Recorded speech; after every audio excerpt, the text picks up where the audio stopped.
So I'm not gonna lie, after watching Shericka Jackson's 22.97 performance in Oslo, I went through the biggest state of worry.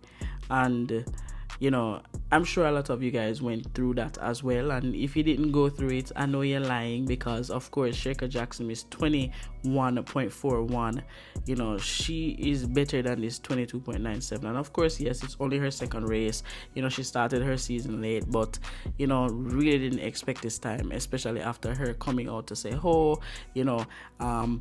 I feel really good, better than I did 2 weeks ago, and I'm looking forward to a season's best. Like, I didn't expect the 22.97, but anyways, before I dive too deep into this one, please, my people, if you're new here, go ahead and subscribe, hit the bell so you don't miss another one, like if you like the video, and share because you care. So Shericka Jackson's 5th place finish, that 22.97 finish in Oslo, was literally one of the biggest shock in track and field in a while. And that's because, of course, Shericka Jackson has not lost a 200 meters in at least 2 years. And just the feel on a whole was not a feel that was gonna give Shericka any kind of push. So evidently this is a shocker. Once we realized that she wasn't moving or the blocks as swiftly, she didn't get off the turn as fast as possible. It's just like the whole race was just not the best. And I even sensed her giving up closer to the line as well.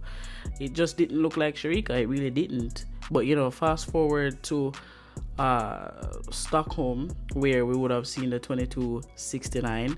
I think it was a decent little run. She started well, she ran the curve well, and instantly we could then now see the change from or the difference from Oslo, the way how she ran in Oslo versus now. It was seriously different. I would have wanted to see Brittany Brown in that race to see how Shericka Jackson would have done with a little bit of competition in that race. So I was kind of disappointed for that one. But for me, it was a pretty decent run.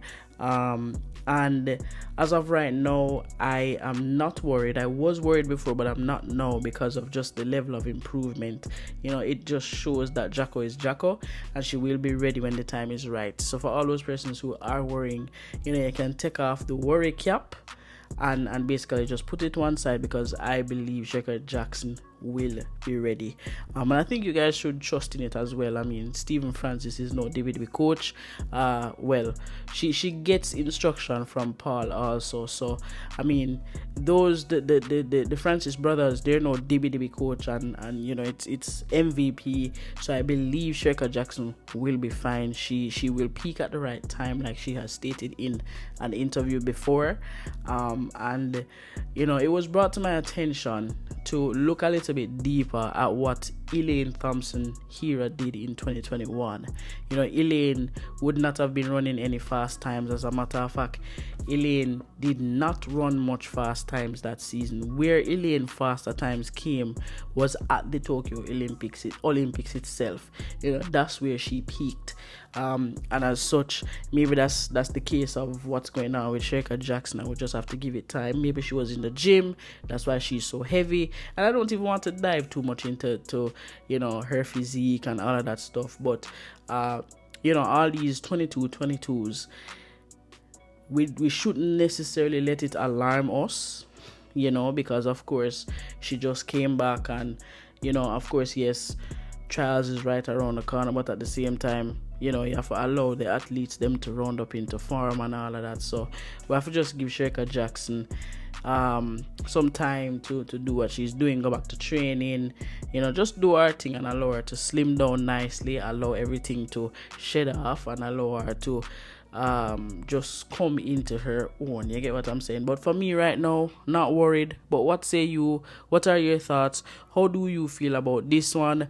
Like, how do you see Shericka progressing for the rest of the season?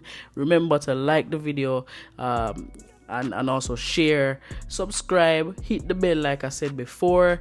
Until next time, I'm gone. Stay safe. Big up on yourself.